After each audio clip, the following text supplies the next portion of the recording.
goal, Quisbilly, Huddersfield Town. The most famous goal of Quisbilly's life. Is this the moment for Lee Fowler? It is. Take your place in Division 2, Huddersfield Town. Thank you. Quirke and Steve Simonson's boots now. He's missed. Steve Simonson clears the frame of the goal and collapses in a heap of tears. Huddersfield Town are promoted. Skipper Schindler has a chance to write his name in Huddersfield Town legend. And he takes that chance!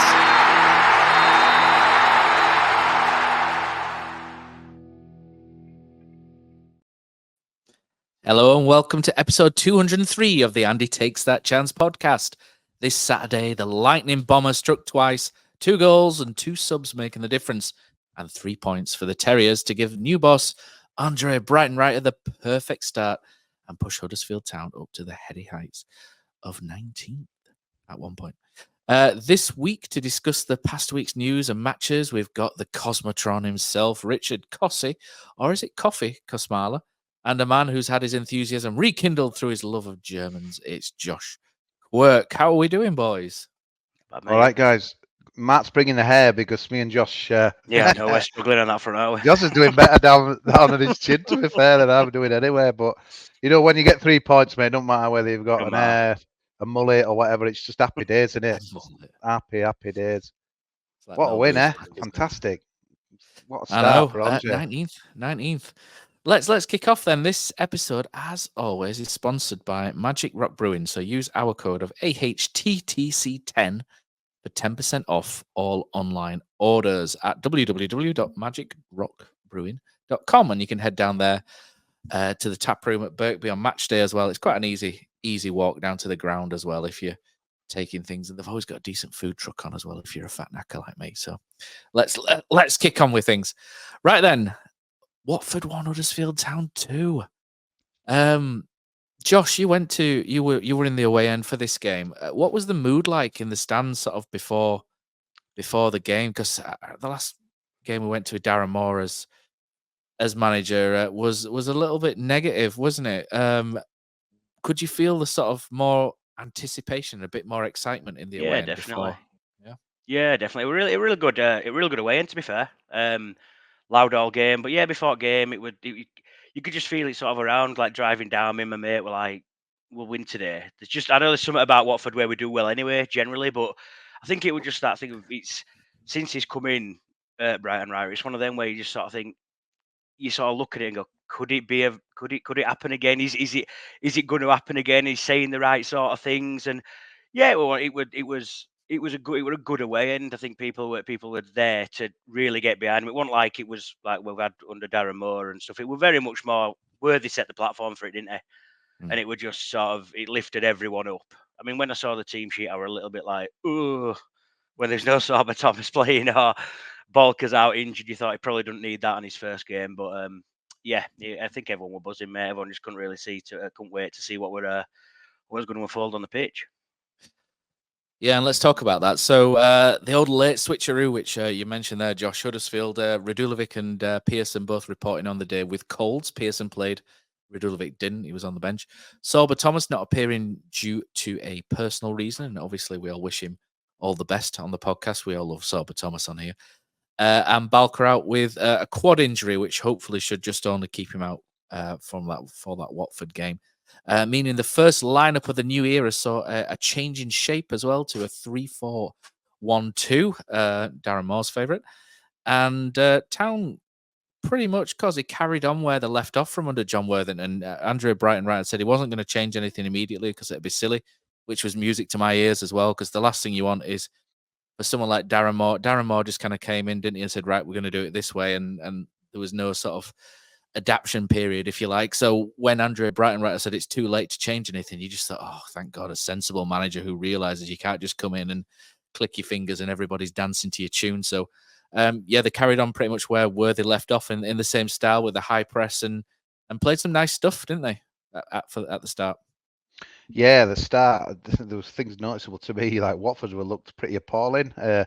And I thought our crowd getting our back. I spent some time at Watford when Lee Bromby were there. When Lee were there, I spent a lot of time there. They got in playoff semi-final and stuff, so went to a lot of their games. And their crowd have always been supportive when I've ever been there. And I always thought they've always been supportive since. But it was unbelievable, wasn't it? What happened in them first 5-10 minutes when they were passing back? I thought we were giving some stick last, with Pearson when he's passing back under more. It was unbelievable. I've never heard a Watford crowd like that ever. So I thought, here we go, let's cash in. And yeah, it just obviously got Ben Hamer in the goals as well. Sure, he got a bit of stick behind that goal, Josh. But yeah, it seemed to play well when there were no fans in. But when he did have fans in, it was poor. But and again, Livermore, how old's he? Unbelievable, just pulled out of nowhere, doesn't he? It's like so. Yeah, kind of Watford and a bit of experience. But I thought we started well, Matt. Without really looking like we were going to rip them. I thought Bergzorg, obviously early on, 2 chances. He with the guy with his gloves. I just can't get used to them, and he was quite mild as well yesterday. But yeah, again, it just shows a little bit more strengthening on the bench. That Thomas I thought were a big miss, but Bergzorg did a good job. Early doors and was pretty much. Anything that we did well up in the top end of the pitch, it was down to him and that as well. So, yeah, I thought he was good. But yeah, I said to you last week, Matt, on that pod that we did, that the best thing about what's happened with Worthy wasn't even just the wins, really. Well, probably obviously it was, but it was just how he kind of changed the setup, changed the dynamic, changed the positivity. So I didn't think Andre had to come in and do a right lot, and obviously.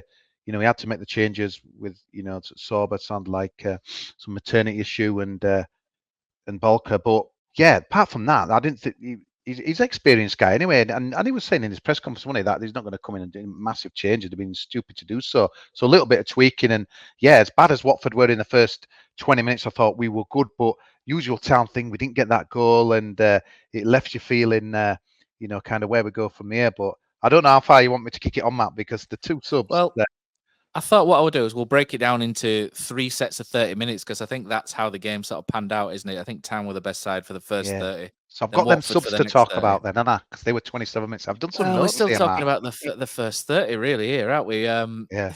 So yeah, I mean, the first 30, Bergzorg had that threat, didn't it? I thought that one where it just dropped wide. I thought that was dropping in the middle of the goal. I was pretty much in the sky. Yeah, I was in the sky, ready to take off for that one. And Bergzorg again, that nice little foot roll, didn't he? He sold the defender really well and left foot. Ben Hamer makes quite a good save, and it's, to be honest, it's quite good to see Ben Hamer back playing quite well again after the bad time he had. But Town gained a lot of territory, didn't they? And Watford looked really ropey but threatening, if that makes sense. So they looked really bad, but when they got the ball in our final third, in our defensive third, you were thinking, oh crap, they could do something here. And Tom Ince had that shot, didn't they? But I thought Radoni was quite prominent in the first 30. I thought he had a good opening half an hour. But like Kosi says, that they made 2 subs, didn't they, Watford, after 27 minutes? And incredible.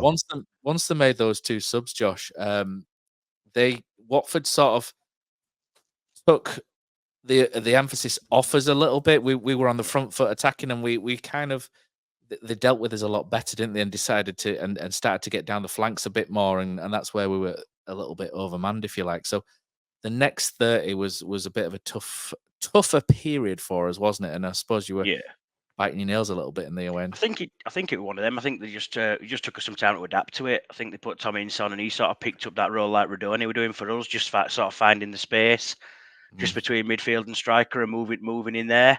And it just took a bit of time really to pick up on that. But yeah, I mean, the first sort of 25 minutes I thought were brilliant. We pressed. We wasn't like full throttle press. It wasn't. We just sort of picked as times when to go at them, and we did it really well. Like Kosi just said, like their fans were on the back from 10 minutes in. They were booing, and it's only because I think they've got a little bit. They're a bit bored with the football they're playing. It seems to be quite possession based, and I think they want to get it forward a bit more. And because they weren't doing that, and they were getting picked off, and the press that we were putting on them, they were struggling to get out and getting caught on the ball. I think they just really lost their heads, and then obviously their manager had to make the changes just to try and change something, because I think a goal were inevitable if it had kept it same. Incredible them changes though, Josh. I couldn't believe it. I thought it were an injury. Yeah. I think Mourinho's done it before. I've seen that before with Mourinho, but I can't remember seeing it kind of at our level, this happening. And I had to laugh there, that corner. I think I just saw him this morning waiting for 229 to go into Huddersfield because he just kept walking and walking, didn't he? Up that tunnel. And just went straight off. I don't know. Yeah, I mean, that chance that inside was a bit worrying, really, because I've watched it back a couple of times today. Matt, you've got me doing my research now. I feel like my about time, isn't it?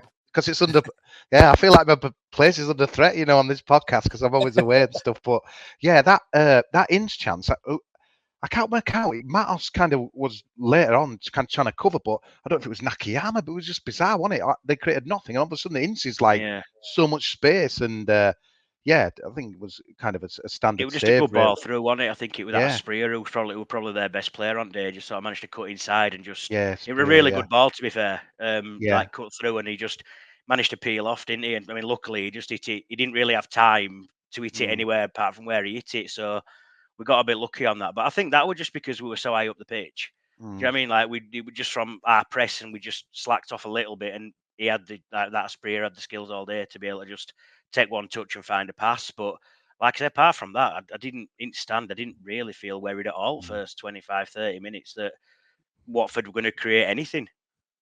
No, they like created nothing. But I think the thing is, I mean, I don't know. I mean, obviously, we're going to talk about the kind of relegation picture later on, but you're hearing scores and some unbelievable scores coming in, like Millwall are winning at Southampton, Sheffield Wednesday are winning, and all of us. I know it's about what we do, quoting the great Brian Orton, but it is like just you're thinking they look crap. We were the better team in the first half, but it's still 0-0, and the town fan in you thinking, bloody hell, we need to be winning this, and we probably should be in front. We didn't create a right lot really, but going at half time, it was really interesting. Kind of look, you always have a look at X. I can't call it Twitter now, but there's some really radical differences of opinions. Yeah, there was some quite difference of opinions. There was a few people saying I didn't think we did that well, and there were, we should be winning. I thought, and then there was others saying, yeah, we played really well. So, yeah, there was quite to me, when there's 13 games to go, it's all about results, isn't it? We're not, we want to watch. It wasn't a 90-minute performance, was it? Like I said, we've broken this down into 3 30-minute spells. The first 30 was good. The second 30, not so good. Yeah. I mean, that's when Watford scored, and I think it's probably the first little mistake Brodie Spencer's made since he came into the side, the ball down the side, and he's kind of got a bit caught up trying to be physical, and he's just got Asprilla skip round him there, hasn't he? And he's put the ball across, and Tom Lees has gone to block a first time shot, hasn't he? So as a defender, you take a gamble sometimes, don't you, and throw your body in when you think there's a shot. And to be fair, you've got to sort of say Emmanuel Dennis, that's a really good first touch, isn't it? And then the finish is really good as well. So I'm not going to have a go at Tom Lees there. He's gone. He's tried to block what looks like it's going to be a shot. Yeah, it looks like he's going to shoot, and it'd have been a great block if he'd have done it, but he didn't. And it's a good touch and a good finish. And at that point, you're thinking, I'm not sure we deserve that.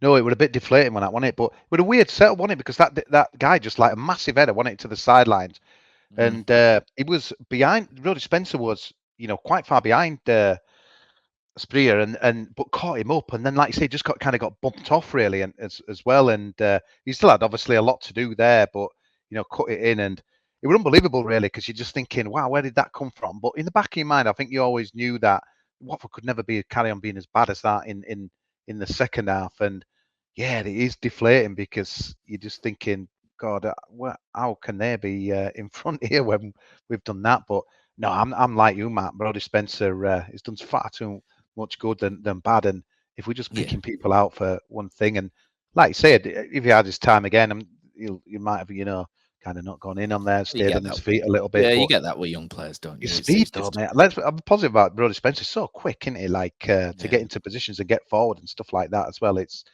fantastic. But yeah, Josh, it must have been gutting from like behind that goal, just thinking. I bet you're all shaking your heads, thinking, "What the hell's going on here? We're getting beat." Pretty much, mate. I think we all just looked around and just went, how's this happening here? Like, we don't deserve to be losing.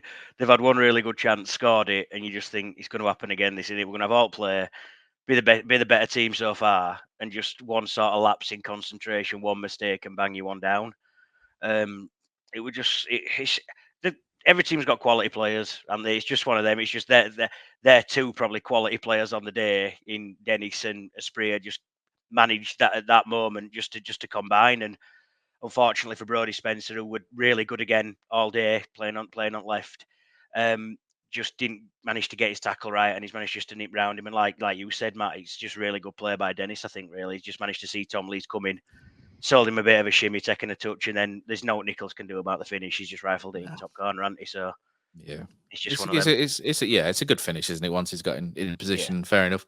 And I'm quite pleased Brodie Spencer's made a mistake. Just for any scouts watching, just because we don't want to be losing him too quickly because he's been phenomenal, hasn't he? After that, Town were maybe fortunate not to go 2-0 down because Tom Ince has two chances. One just goes past the post. He skies another one over the bar. There's a cross that comes in, and Rajovic, the striker, it's hard to score, to be honest, but he's got a header which is not very well picked up with, and he puts that quite wide, doesn't it? And at this point, you're thinking, God, hold on. And that Martin's had loads of space, Matt, to give to Ince. I don't know where it came from. All of a sudden, we're like, what is going on here? We fall in the park because the sub had just happened before. Then, wasn't it? Where I'd like to think that he were going to change it anyway, but the fact he kind of went in and he got absolutely clattered by two guys, didn't he? And it's like then he's kind of doing the signal, I've got to come off and that as well. And sometimes in football, I think sometimes you have a bit of luck, don't you? Where you just like maybe he might have made that change anyway. I suppose it doesn't matter now, but obviously then Wardy come on. But it was unbelievable to think that we could be 2-0 down when we were. I mean, I'll say it was all dominant. We didn't create a lot, did we? But it was just like to be 2-0 down had been a travesty. But yeah, I think Tom Ince, I don't know, I don't know if paid off, but he were. I think he had his township underneath, didn't he? Yeah. Remember when we had him in the Premier League? He were like that for us all the time. I remember Swansea away in particular. Yeah, he got into some great positions, and then he just missed by like 2 inches or something, wouldn't it? Just go wide or over. He were like an people I were watching, and we said, people I watching and said, don't they just sum up Tom Ince's career just like that? Really, what happened yesterday? We just had the moments in the position, but kind of fluffed his lines. But obviously, we'll always remember that Watford goal. Ironically, yeah. He paid for his transfer fee with that, though, didn't he? That Watford goal, to be fair. So the next 30, I thought the Hogg substitution, Hogg going off oddly, sort of helped us in a way, and it's not a dig at Hoggy. It's just that when we changed and Ben Wiles came on, it just allowed us to be a bit more fluid in midfield. Radoni was pulling out to the right, and then Wiles was pulling out to the left, and we saw that shot Ben Wiles had, which went over the bar and landed on top of the net, which would have been some goal. And then we just started to turn it around, and when you've got a good manager when he makes substitutes, don't you? And they come off. And just to finish point on Hoggy as well, I think he picked up an injury in training on Thursday, and that was what flared back up when he got knocked to the back in the match. But holding back the years like a mustachioed Mick Hucknall. There was a ball in from Yuta Nakayama and Danny Ward. It's a lovely run across his man, and he powers the header in. Ben Hamer, will he be disappointed? I don't know. He got a bit on it, didn't he? But you'd have to do a lot more to save that. It's a good header, and it's in, and it's 1-1. And you think, do you know what? We've probably deserved that. And then all of a sudden, and the other substitution that Breitenreiter makes, Tom Edwards. Who'd have thought Tom Edwards on right wing back? I'm sure that the sort of feeling in the away end would have been like a bit perplexed. And Tom Edwards came on, and a little bit of redemption for Tom Edwards. He came on, did quite well, competed, and he put that ball in, and Danny Ward pokes in again, and all of a sudden Danny Ward's Danny Ward's back, isn't he? I mean, he's had a bad time through injury this year. I think his Achilles has been bad, but he looked like the Danny Ward of the playoff season, didn't he? He was really sharp, and I didn't know about Radulovic having a cold prior to the game, so I was spitting when. I hope you get well soon, Bojan. Yeah, I was spitting when he brought Ward on for Radulovic, because I thought it was Radulevic's kind of game. Do you know that I didn't think their defenders were all that physical, and we were putting balls in the box, and we put one in, and Danny Ward scores with a header, and that's why Breitenreiter's the man, and I'm just some knobhead with a microphone and a podcast. So there you go. So, but the biggest take out of that, people forget. How did we get the ball to Nakayama? Ward chased a lost cause, and he got a throw in, and then the ball was thrown to Nakayama, and Nakayama crossed it in. It was Ward's Ward's effort, picked up obviously by Mooney on the commentary and that as well. But I watched it again today. It was really good. It's like Assel and chasing and stuff like that as well. He kind of created his own goal, if you want to look at it like that as well. And it was really weird, wasn't it? Nakayama in so much space. There were some weird moments in the game where both players like Watford guys and ours were like in acres of space, but yeah, just what an header. You can't beat an header like that though, can you? And I suppose, Matt, go on, throw it back to you, ex-keeper and stuff, but Hamer, I thought it was a decent goal from a Town point of view, but should he have done better, mate? I don't know. It's a fine line between he's done well to get something on it, and then but once you get something on it, you're always disappointed as a goalkeeper. But he probably did quite well to get something on it because it's a good header. I think it was a good header, to be fair. Yeah, we'll give it Wardy. That was a great, and the second goal was a great finish as well, Josh, wasn't it? Yeah, it were a weird one. Like I say, with the Tom Edwards substitution, I think the whole stand just sort of went, "What?" It were a really weird sort of like it was just weird in stand when they announced him coming on, because I think everyone just sort of looked at each other and went, "What's he seen here that no one else has seen?" But to be fair to him, like, I mean, not going back, I think he got done a couple of times going backwards, which we sort of expect. But I think up the top, because we were pressing and going for the goal, he was actually he were all right further down pitch. And like I say, it were a good ball in it. He managed to sort of shape it right round. I don't think they expected it. It's a great run by Ward. He's just managed to get to the front post and just angled it back across keeper. It was a really good finish. I think before that as well, though, there was a big effort from Wiles, who I thought did well when he came on. Yeah. Just bent past the post and that as well. I thought that were going in at one point and that as well. And again, going back to our mate Ince, that were that Sema guy just did about 5 step overs and that as well, and put Ince in, and he was very similar to the first goal, the first effort he had as well. That were another big miss as well. So yeah, we did ride his luck, but you know, how many times have we seen this season when we've kind of not had any luck? And you could argue that where Darren Moss set us up and we played and that as well, you know, fortune favours the brave. And, you know, Andre, have you noticed I keep saying Andre because I'm struggling with his second name, but he, I'll get there. But brought in, I mean, they're incredible. I'd love to have had like Town fans mic'd up, whether they're at the game at home or other side of the world, like Mr. Hinnon. You know, when Tom Edwards, it was just incredible, wasn't it? Substitution, replay. Yeah.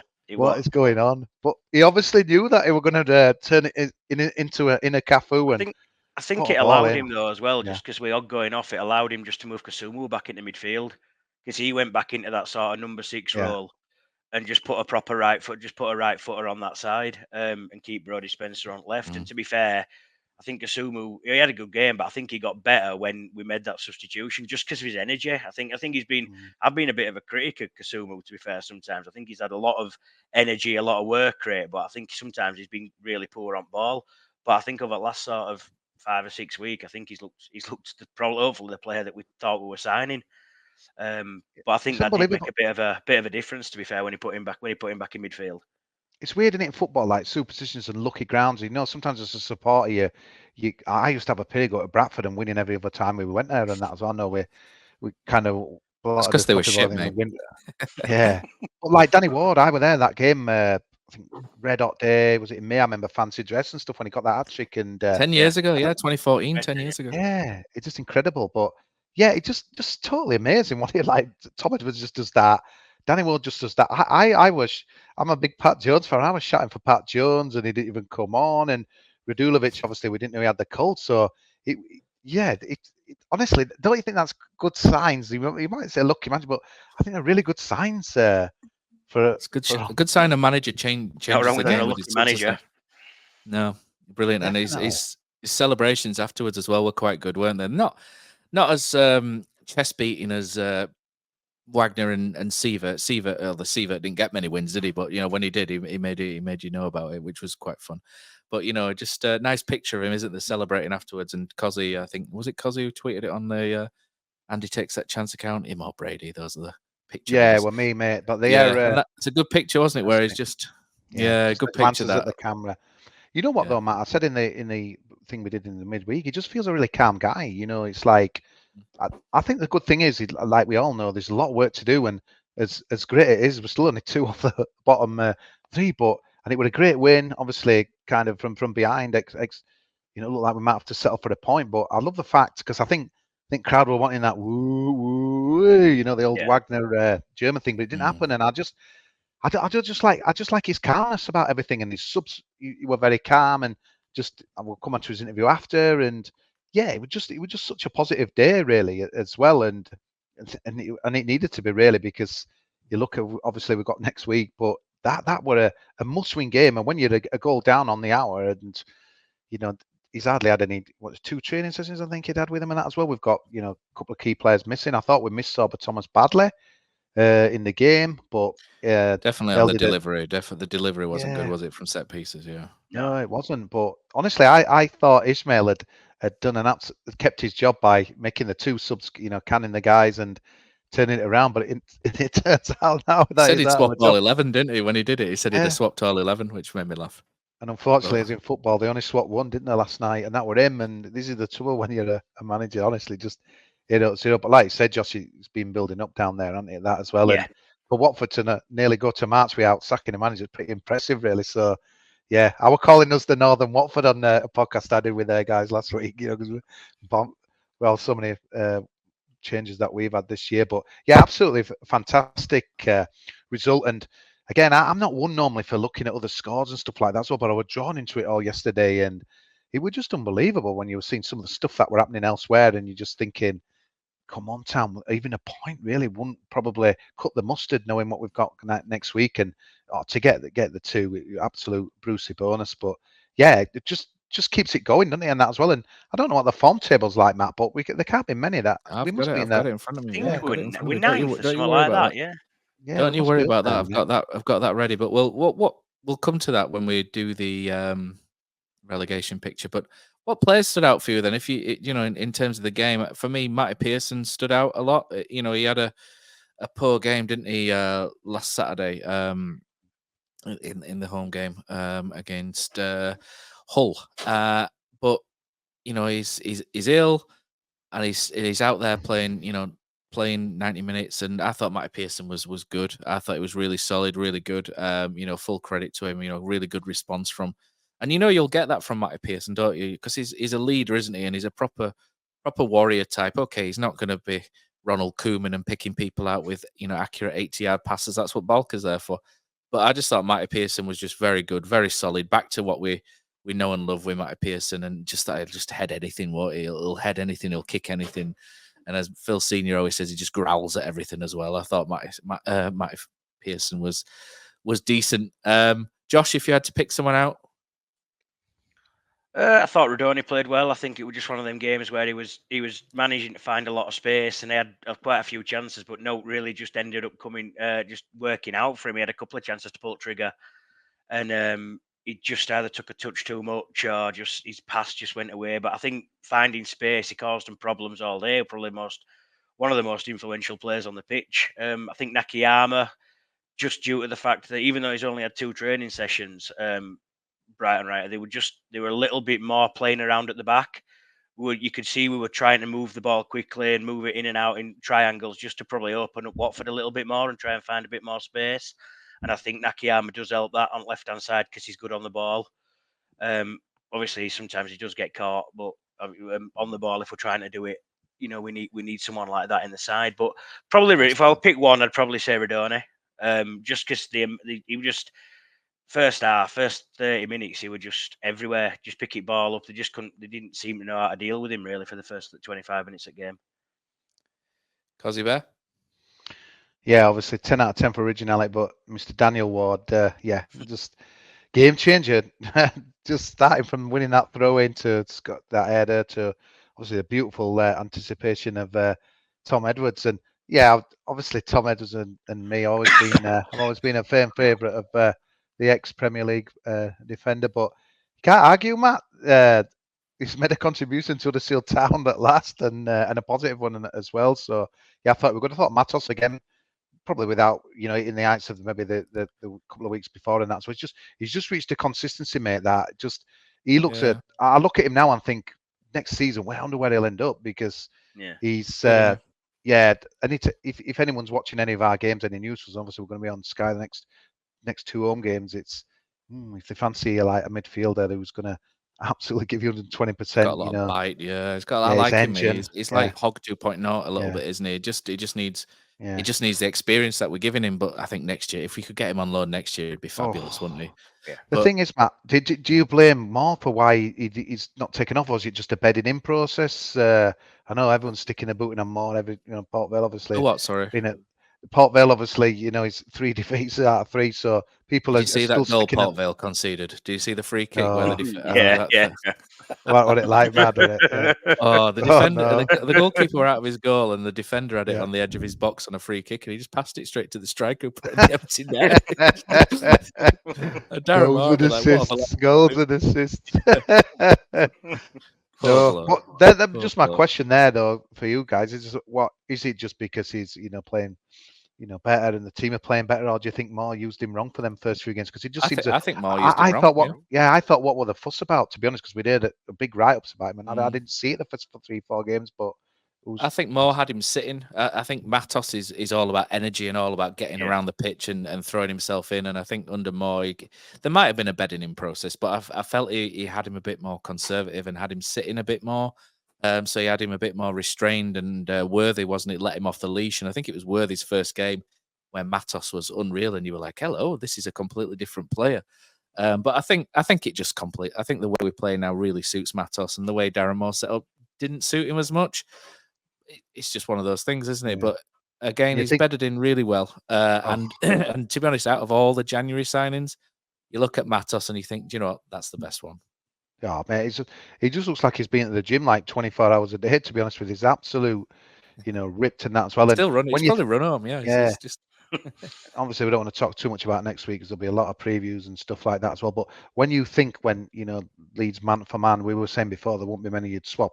Matos will, I'm not saying getting there, maybe getting there, maybe he won't, but he's someone who's going to cause some real issues for them next week. Where when you think in the first game and that as well, they were just running right in our midfield, weren't there, and that as well. So there'll be a lot more steely next Saturday as well. But yeah, just fantastic.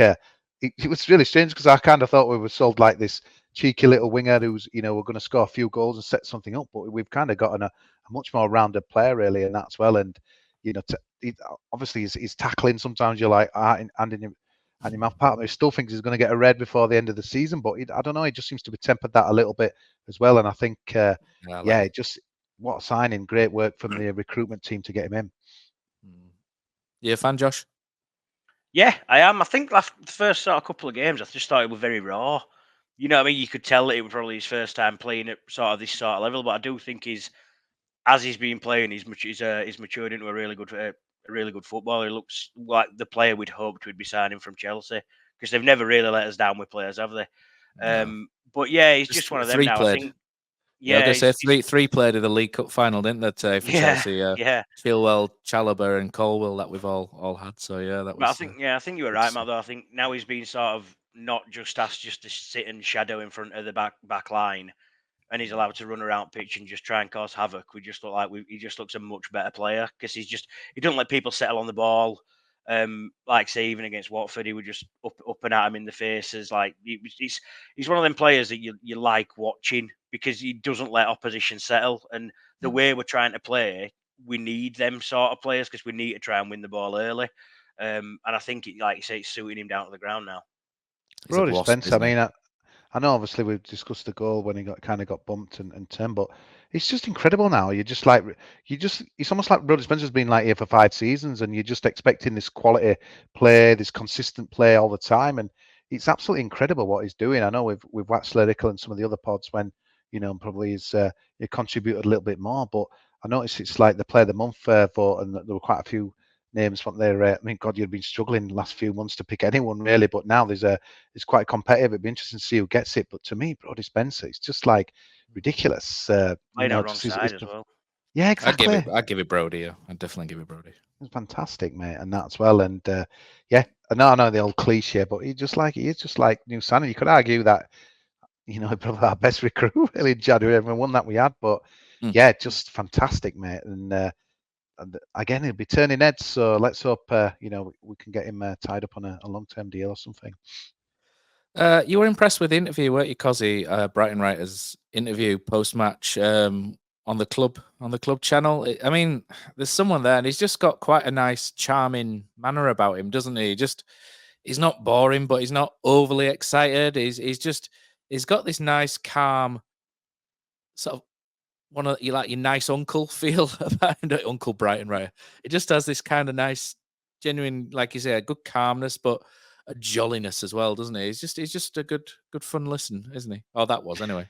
Yeah, definitely, mate. And I know, obviously, I used to think Wagner would come, but I'm just kind of having flashbacks now against Derby when he's pushing past Steve McLaren, jumping on Terry the Terrier, and obviously it's Gary Monk dance and stuff like that as well. But I thought most of the time he would calm. But yeah, I just love what he's about, mate, and that as well. In his interview, I thought it was quite telling when he was mentioning about Tom Edwards. He said not played since October. The guy seems to have done so much research on us. It is scary, and we mentioned it on that mini pod we did on Wednesday, Matt. But it's just like this isn't a guy who's like, look at my CV, right? Now do you want to offer me the job? It's like he's obviously come with details and stuff like that as well. I love how detailed he is in that as well, and yeah, really calm. One of the things I really liked as well, because DTS were obsessed with the fans this and the fans that, but he said there'll be I wrote it down in there. Says there'll be a good time in all the pubs around Huddersfield tonight, and I love that because when you go to Germany, honestly, it's still their pub culture, their drinking culture. Everything's about winning, and then singing club songs and standing on bars. I've seen that last few trips I've been. No matter where you go, you get all that. So I love that. It's a bit like Kevin Nagel. Really, he's bought into the area already, and we were really at pains to say that, Matt. Last week, I thought in the press conference, it was almost like people were saying, "Well, what do you know? What are you doing here? What you know about us?" And he was like, "I know about you. I've been here before. I've had dinner. I know the area. I know your players." And I love the fact that he was saying all this, where it was almost like for me, some of the reporters were like treating him as though he was just kind of some kind of novice. Really, this guy's won titles, bags of experience, and he knows what he's doing. And yeah, I just thought there were some really good signs yesterday, Matt. And he just looked like a chat, didn't he, on the pitch, really? I think Dave Sykes were more excited than Andre, really, in that as well. And obviously, it'll be fascinating this week. Obviously, leading up to the game, I'm sure they'll try and push him. And I'll never forget when, God rest his soul, when Scoffer organised a night with David Wagner just after I think it was in the promotion season as well, up at a local working men's club. And I asked him a question. Said, David, what's been your best moment being the town manager? This is where we're in the Premier League. He says, I'm unbeaten against Leeds. And everyone were like, ooh, and stuff like that as well. But I don't think you're going to get any of that from Andre, kind of next week, any sound bites. Because we won't go unbeaten, that's why. No, that's a thing. But different animal that now, isn't it? I was going to come on any of that stuff last night. But no, just real charm. And yeah, obviously it's, you could say, well, he's won the game on the back of that. He were always going to come across well. And after Darren Moore's obviously persona, we're going to come across well. But I don't know. It's just what, last week, Matt, when you read that, the guy who messaged you would kind of giving us a bit of an heads up on, on his kind of style and stuff like that as well. And they were saying, oh, he's not great for like a press conference and stuff. And I was like, oh God, not another Moore. But no, but he's so listenable and that as well. And I noticed it'll be interesting this week because obviously he didn't want to give much team news information. I thought, oh, we've got another Moore situation again. But no, fascinating man, mate, and done so much in the game. And what a start for Huddersfield. And I was watching a Hanover game this weekend, or a game, and it mentioned him and said Huddersfield Town. So obviously we're talking about Andre there. So it's big news over there. So yeah, no, it's just exciting, and I just can't think of a better game to have next week, and maybe an easy game, but I just think it's perfect. I'll be disappointed if it's not sold out for next Saturday. Next Saturday. Josh, what do you reckon then? The interviews, it's, I think we deserve something a bit more upbeat, don't we, after what we've had with, I think 3 of the last 4 have been a bit dour, haven't they? Well, Matt Fotheringham wasn't dour. He was good for a quote, wasn't he? He was just a bit weird, wasn't he, sometimes? But, I mean, we've had a couple of boring ones, haven't we? So it's good, isn't it, to have someone who gives good quality information as well as being a little bit sort of, or feeling that he's happy to be where he is. Yeah, I think he just, like Kosi just said, he just comes across as a bloke who has been there, done that. You know what I mean? He's managed at bigger clubs than Huddersfield, you know what I mean? Especially sort of your Schalkes and teams like that. And doesn't seem like anything will really sort of phase him. And it's nice just to sort of listen to a bloke who, as you say, is a bit more upbeat, tells you sort of as it is, what he wants to do, how we try to do it. And it's a bit more straight to the point, and fans can get behind that. Do you know what I mean? It's he's been quite refreshing. You know what I mean? He came across, I think, like I say, his club interview when he first came over, he came across really well, just chatting about how he's already been here, and he sort of went out with, didn't he go out with Hef and Kachunga or something for some food and drinks or something after the game? Yeah, he just comes across a good bloke, and like you say, he's got the CV to match. So you're just going to sort of look and listen, and there's nothing not to be impressed by so far, I don't think. Tell you what, let's have a break there, and then you can listen to me and Kosi try and flog you NordVPN with the link in the blurb, and then we'll come back and talk about the last two.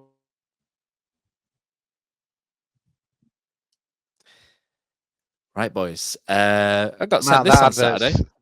That advert's so cringe. Sorry. NordVPN. Still it's because we did it separately. We recorded the bit separately, didn't we? And then I had to put it all together. And you had no idea what we're asking for either. I was thinking in my seat last week. We're listening to that. I got sent this on Saturday. What do you reckon? Kevin, there you go. Kevin, there you go. He likes the Masters. He likes the Nixons. His moustache is massive. Kevin, there you go. Kevin, there you go. He likes the Masters. He likes the Nixons. His moustache is massive. Wow. There you go. Might need some work, but it's a good start. I like the moustache is massive bit. I'm sure Kev will like that as well. If Josh, what were the manager chant? It would basically sort of stereotypical anything that'll fit Breitenreiter in. Oh, just Breitenreiter Barmy Army and stuff like that. Yeah. Right. Okay. So I could get it right for Saturday. Yeah. No one's come up with that original yet. I don't think. Give it time. Doesn't fit into a song, does it? To be fair. No. Right, shall we have a look at the relegation picture? So, Cosmoceratops himself asked about the form table, didn't you, Kosi? I mean, next week's opponents are top of the last 10 form. This is quite frightening, really. The last 10 games, Leeds are top, having won 9 and lost 1, and on 27 points, 8 points more than who's in second place, which is obviously Leicester, then Southampton, who are on a bit of a wobble. Ipswich, Hull, who are doing well. Norwich, Wagner's turned around. I'm a bit pissed off with Wagner again on Saturday. He's failed to do us a favour season as Dave. And again, against Blackburn, it's just like, let that lead slip again. But they're up there in 6th. Coventry, Preston, West Brom. Sheffield Wednesday are in 10th. Slightly worrying. Sheffield Wednesday. Danny Rowell's doing that great job. Over the last 2 games, Matt, Rotherham away and Plymouth home. Next 2 for Wednesday. Yeah, they've got a good. They'll be thinking, here we go, get out of relegation. Plymouth won a few away games now. Plymouth won at Borough, didn't they? And they I can't remember where they won before that. They've won 2 now. Before that, they were absolutely gash on the road, weren't they? Yeah, that was it. Maybe I can't remember, but they've done. They're turning things around away from home. QPR at 11th, and then Huddersfield at 12th in the last 10 games. So. If we start looking, so Plymouth are pretty much level with us, just conceded more goals. Sunderland 14th, Middlesbrough 15th, Swansea are in 16th. Swansea got an annoying win as well, didn't they, at the weekend, which was frustrating because they were starting to slip a little bit. Without Tony Mowbray for a while, so I'm not sure how they'll cope with that. All the best to Tony Mowbray. 18th Watford, 19th Millwall, who unbelievably pulled out that finish. Cardiff for 20th, despite winning at the weekend, which was against Stoke, wasn't it? 2-1. Bristol City, 4th bottom. Blackburn are still down there, 3rd bottom. Stoke, 2nd bottom, with 8 points in 10 games. And Rotherham, with no wins in the last 10 games and 3 draws. That's Rotherham. I think it's, like I said last week, I don't like to go all second-tier podcast, but I think Rotherham are pretty much doomed, aren't they? Yeah, they're guys who I know from their pod, they were predicting when they're going to go down now. They reckon Easter. That's how bad it is. They're predicting when they're going. They're having a party. Yeah. I don't mind Rotherham as a football club, so I feel a little bit bad for them. I quite like Rotherham. You know what, though, Matt? They're going to have a big say in it on who goes down because obviously we've got to go there. Wednesday got to go there.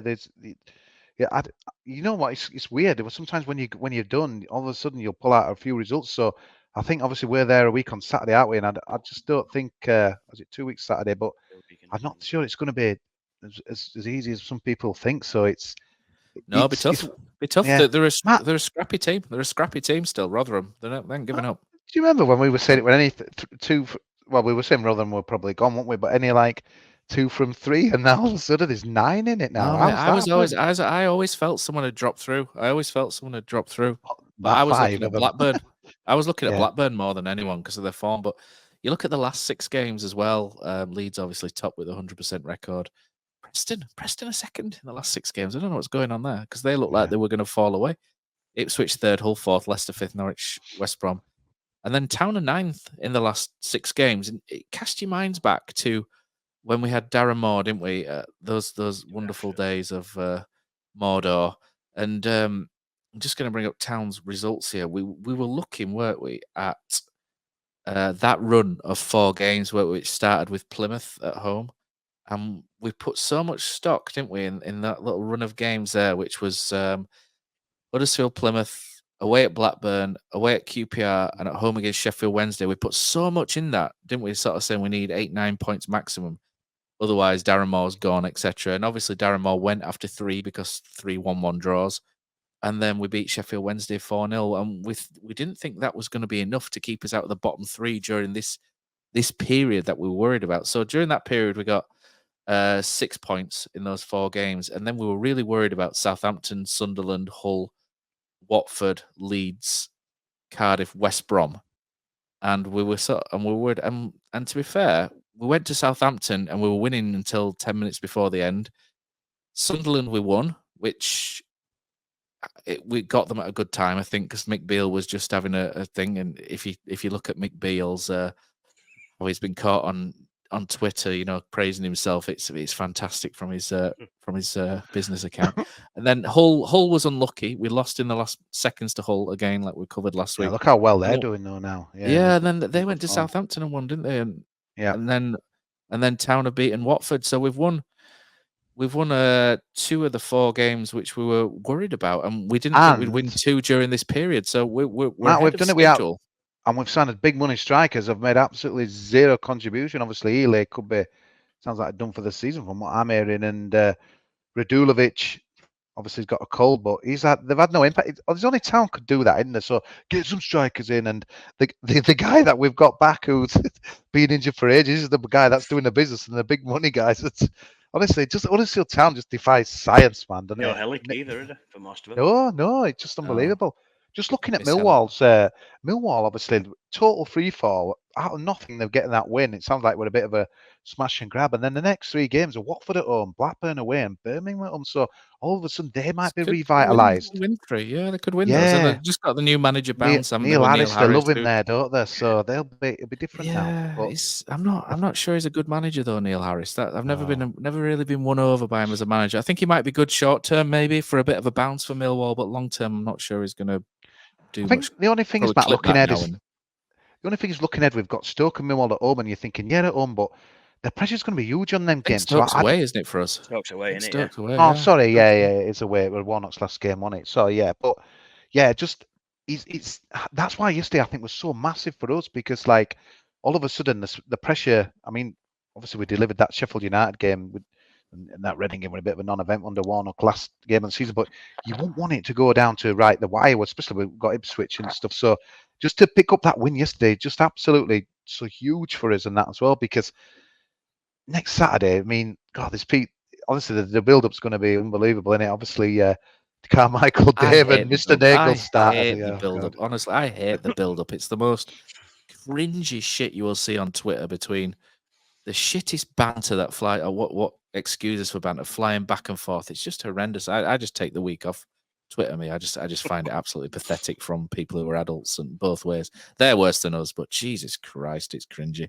But I mean, these next 3 games, Leeds, Cardiff, West Brom, if we get 3 points from the 3 games there, then we've done really well, haven't we? I think that's maybe what we've got to try and target. If we get 3 draws, amazing. If we win one of those 3, amazing. I think that's pretty much what we've got to look for. And then we've got Rotherham, Coventry, and Stoke, and then Millwall, Preston are on fire. And the thing is with this league, or the point I was going to make is we look at those. Forget it. Was it Preston? Well, we looked at those 4 games. Not even going. Well, we looked at those. Well, we won last year, didn't we? But we look at those 4 games, don't we? And we just sort of think we expected points in those 4 games. It didn't come how we thought, and then all of a sudden, we've picked up 2 wins from a group of fixtures we didn't think we'd do anything in. So you never know how the championship's going to be, do you? You can't sort of sit here and look in too far ahead, because the form dips so wildly in and out for so many teams.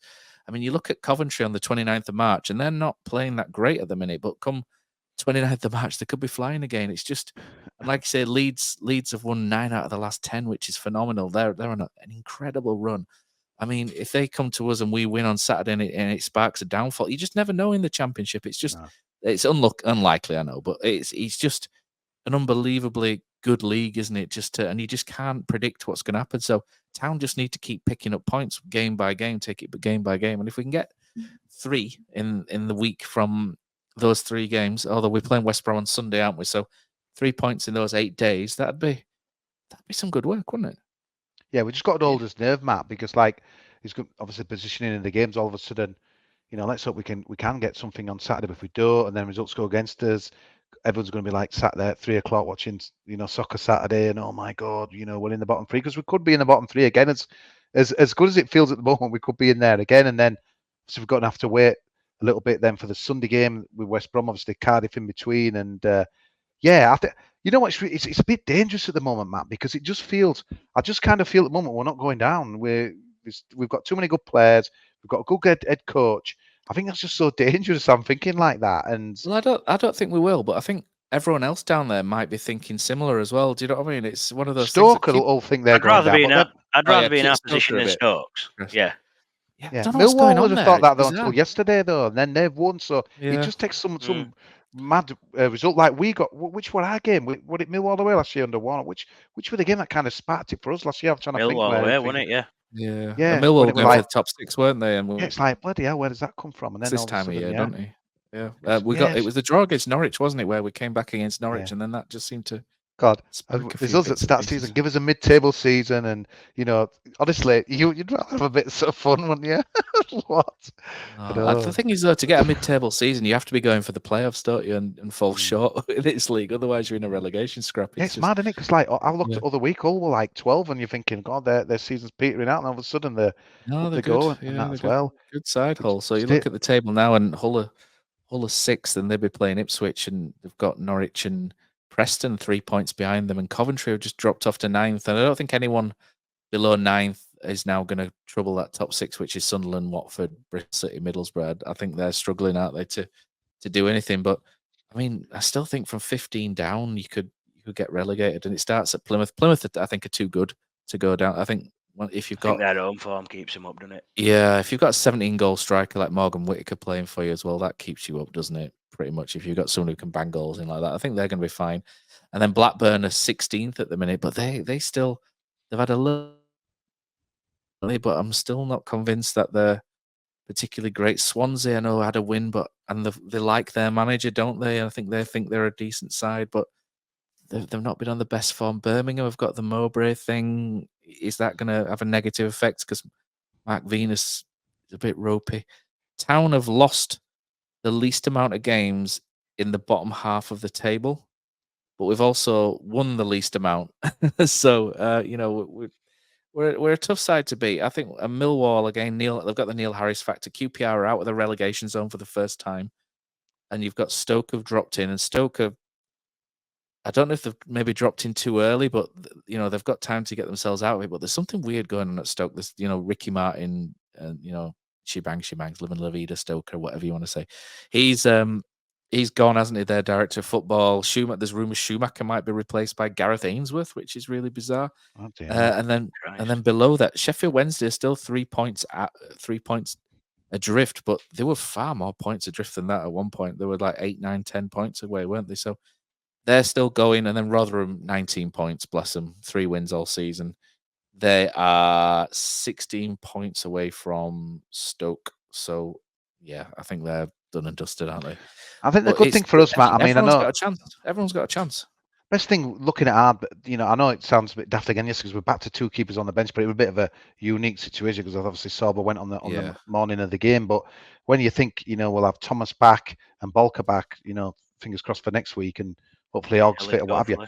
Yeah, all of a sudden we're going to have a good bench, and obviously we probably won't match what Leeds will have, but it's still decent, mate, and options, and Andre can, change things as well, and that's what gives me heart. And I always think I don't look at other teams kind of thinking, they're in a bigger issues, because that Millwall thing just summed it up yesterday. It's like you're thinking they're in free fall. There's no way they're going to do anything, and that'll have knackered so many coupons up yesterday, and everyone's so especially when Southampton come back and levelled it, you're thinking, okay, normal service is resumed. But yeah, and then you've got obviously the added thing that there's going to be games on Fridays and Sunday dinner time, so there's going to be people scattered. It's about holding you. We know what we needed to do last season, but I'd rather have it done a bit earlier. And obviously we got a bit of luck with some points deductions last year, which we won't get this year. But I just feel we've got a better squad, the better players, and a lot of people were kind of banging on about.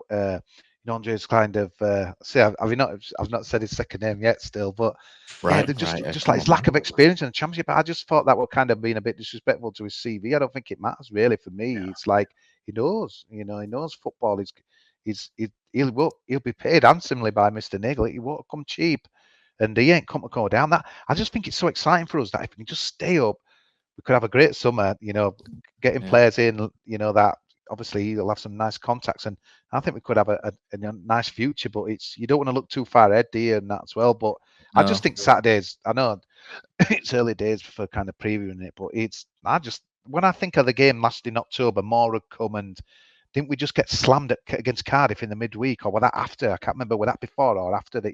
Was it before? Well, before, wasn't it? Was that Wednesday before the Saturday, wasn't it? When they smashed us, and then you go into Ellen Road just on the, here we go again, But I just think the mindset's going to be totally different next week. And yeah, obviously a long shot, but we'll give them a game, and we'll give them things to think about. And yeah, it's time to be positive, I think, now to be a Town fan and that as well. It's, on the back of yes, I'd have still said this even if we'd have probably lost yesterday, Josh. I just think that, we've got a lot more weapons in our, armoury than we had before. We've got a decent head coach. The crowd seem to be back behind the team, and the town seem to be back in the areas. Seem to be back behind the club again and stuff. You've only got to gauge that by looking at some of the posts on X and Facebook before everything. Someone could post something about, I don't know, the fan zone, and the next thing there'll be 6 comments about it's a load of crap and it's cold. And there's only Matt Bonds now about not doing a breakfast. What was that guy, Matt? I saw you piping up on one. I can't remember. What have I done? Yeah, I think some guy who is it a local guy who does the cuisine on that as well. They were wanting you were wanting a breakfast, weren't you? But he only does a lunch or something. I should have pulled it out, shouldn't I? But, I have no idea what you're on about. Are you sure it's not a different match? There's like 3 match shows. Dalton or something. It's a guy, someone from Dalton or someone does some food down there, and you were saying, "Oh, we need I think the people saying, "Oh, do you want to do a breakfast sandwich on Saturday because it's a 10 o'clock start or whatever," and that as well. And you were saying, "Not me, not me, mate." Well, I'm gonna have to find this Josh talk until I get this and that as well. There's honestly, there's about 3 different match shows that comment on Facebook and others. All right, might be none of them are me. None of them are me. All right, mate. I think he's though now. I think with the side we've got, it sounds good though. We're capable of causing anyone a problem. Definitely, and that's the main thing for me. I mean, you look at that 3. It's like say when you've got players like Bergzorg, people like that, Karoma, we've got the players to cause anyone a problem. We might not say Saturday. We'll probably lose. We probably will lose because they're a better side than us. But there's no to say we can't cause them problems and give them a bloody nose. Do you know what I mean? And if we take the lead, you never know, do you? It's just one of them. And I think that's the good position we're in at the moment. We've got players back. We've got a bench there with players coming back, and we can cause team problems. And we're showing with the style of play we're playing, we can do. So that's, for me, puts us in a position where I'm a bit more like, hopefully we'll be all right. On the main event, on Sandwichgate. I need to apologise here. So I'll pass it over. So it's Burger Honley, the club have quoted it. It says, Huddersfield Town fans, on the games that have a 12 p.m. or 12:30 kickoff, should we serve our usual burgers or loaded fries or breakfast sandwiches and breakfast in a box? We'll only have enough power on site to serve one or the other. But it was Neil who piped up. Sorry, oh no. Matt, I really apologise. I'm sure you did, but you were looking as though you didn't have a clue. So yeah, just put the burgers are great, but on the early kickoffs, breakfast sandwiches would be great.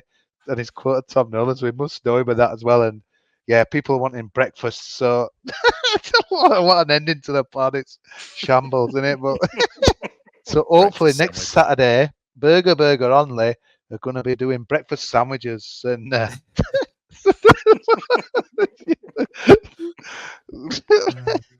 Neil will be happy. Yeah, I think we'll end it there. Right, thanks to Magic Rock for sponsoring us. Thanks, Kosi. Thanks, Josh. Thanks to Burger Honley for providing the breakfast sandwiches next week. And, enjoy your week, everyone.